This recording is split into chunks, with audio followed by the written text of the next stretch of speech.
Speaker, because we are still on statements, I remember, Madam Speaker, I've done 3 statements on tea bonuses.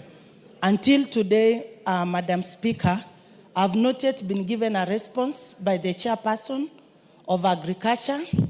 As I was waiting for the response, Madam Speaker, we saw on news the farmers were now paid 10 shillings per kilo, Madam Speaker. When we were making the request for statement, the farmers had been paid 22 shillings, Madam Speaker. Now, I don't know it's because we shouted. I don't know it's because we made a statement, Madam Speaker, because when that statement was made, farmers from Kisii region, from Western, they called and said, at least we have someone who is taking care of our concerns.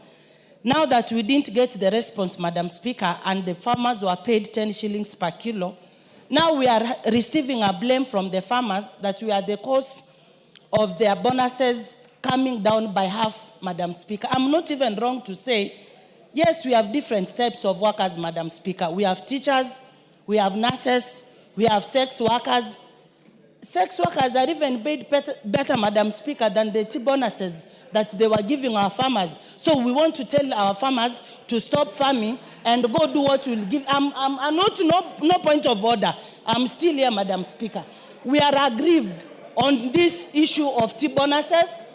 There is nothing to be proud about, Madam Speaker, and we need the Minister for Agriculture to come to this house and give us a response on why the tea farmers, especially from Kisii, Kericho, Western, they were paid peanuts. In fact, they were abused, Madam Speaker.